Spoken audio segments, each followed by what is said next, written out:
दाढ़ी में जो है कम से कम 1 फुट बर्फ जमी हुई थी जब मैं कथा कर रहा था, क्योंकि संगल में कथा हम कथा छोड़ नहीं सकते थे। कथा सुनो तो सब भाई 3 या 4 माताएं थी बुढ़िया बेचारी, जो घुंडा घुंडा पर अपने बैठ करके कथा सुन रही थी। घुंडे घुंडे बर्फ हो गया था उनका, उसी बर्फ में बैठ के कथा सुनी उन्होंने, लेकिन हटी नहीं कथा सुनने से, क्योंकि कथा में अगर आ गए हो ना तो फिर आप फंस गए हो, तब कथा से उठ करके नहीं जाते। तो बेचारियां कम जो है घुंडे घुंडे बर्फ में बैठ के कथा सुन रही थी। मेरी दाढ़ियों में 1 फुट का बर्फ जम गया, पूरा बर्फ में बैठा हुआ मैं, कथा चल रही, पैंट पूरा नीचे गिर गया, लेकिन फिर भी कथा हुई। आज हम देख रहे हैं कि थोड़ा सा आंधी आ रही तो डर जा रहे हैं, चलो भगवान शंकर की कृपा से आज बादल आ गया है, आज थोड़ा बादल घूम रहा है और थोड़ा बादल की छाई भी दिखाई देने लगी है। उसके महीने में बारिश होना बहुत जरूरी था। तो आज इतने गर्मी हो गई है कि हमको तो कोई समय, हम कैसे आनंद से बैठे। तो पूष के महीने में वहां जब कलयुग आएगा घोर, उस समय इतनी गर्मी होगी कि आदमी लोग जमीन के अंदर, जैसे चींटी रहती है ना, जमीन के अंदर आदमी जो है घोल बना करके छेद करके जमीन के अंदर रहेंगे। और जैसे आजकल कौन है, हमास के आतंकवादी वहां जमीन के अंदर है ना, ऐसे ही आदमियों को जमीन के अंदर 1-1 किलोमीटर 2-2 किलोमीटर नीचे रहना पड़ेगा। संसार में अनाज का अकाल पड़ जाएगा। कैसे पड़ेगा अकाल कि पूर्णकालीन सब बांध जाए। अब ये सोचो कि हमारे दादा परदादा लोगों ने, नीचे नदी है यहाँ, वहां तक खेती करी है, वो तक पूर्ण बना, और आज हम घर से बड़ा पूर्ण निकल अजीबल बादल खा जाना, बादल जान कर अजीबल सुंगराना जिनका वो सुंगर जान कर, जब तुम खेती नहीं करें तो सुंगर भी खा रहा है। पहले जमाने में सारे तरफ खेती होती थी, अनाज की कमी नहीं। आज जो है कहीं खेती नहीं है, अनाज भरपूर है। कहां से आ रही है अनाज? यही अनाज हमारे लिए जहर बन के आ रहा है। ठीक, लगातार घर में एक सब्जी में 24 घंटे हरी सब्जी मिल रही है,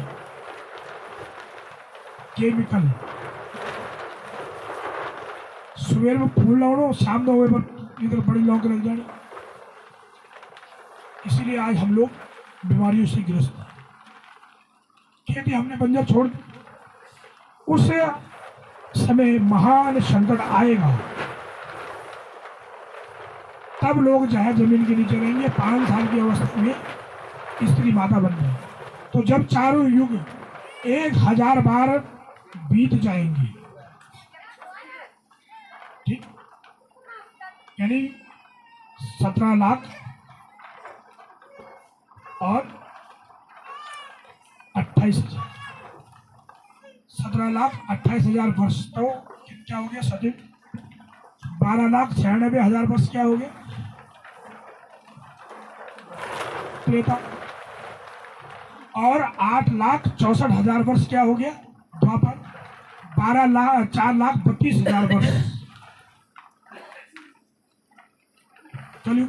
अब इनको जोड़ करके जब ये 1000 बार पूरे हो जाएंगे, तब ब्रह्मा जी का एक दिन होगा। और जब ये फिर 1000 वर्ष पूरे होंगे, तब ब्रह्मा जी का एक दिन और एक रात होगी। ऐसे करते करते ब्रह्मा जी के जब 100 दिन बीत जाएंगे, ब्रह्मा के 100 दिन बीतेंगे, फिर विष्णु भगवान का एक दिन होगा। जब विष्णु भगवान का 100 दिन और 100 रात बीतेंगे, तब भगवान रुद्र का एक दिन होगा। और जब रुद्र की 100 साल हो जाएंगे, तब रुद्र एक दिन क्या करेंगे? भगवान विष्णु भी मर जाते हैं, ब्रह्मा भी मर जाते हैं, रुद्र मरते नहीं हैं। तो तब भगवान रुद्र क्या करेंगे? नृत्य करेंगे।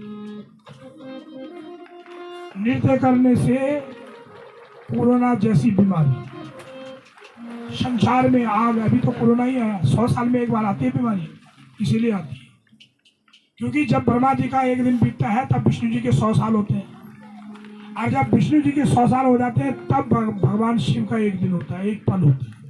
उस पल में भगवान ने थोड़ा सी करवट बदली, केदारनाथ में पड़ने हुआ, फिर जो है संसार के अंदर कोरोना नाम की बीमारी फैली। अब फिलहाल अभी शांत है भगवान, फिर 100 साल के बाद ऐसा ही करेंगे। ऐसे करते करते फिर एक एक दिन जब भगवान शंकर के पूरे 100 साल हो जाएंगे तब इस सृष्टि की तिरोभाव होगा, जिसको हम प्रलय कहते हैं। अभी प्रलय नहीं होना है, अभी तो बहुत समय है प्रलय होने।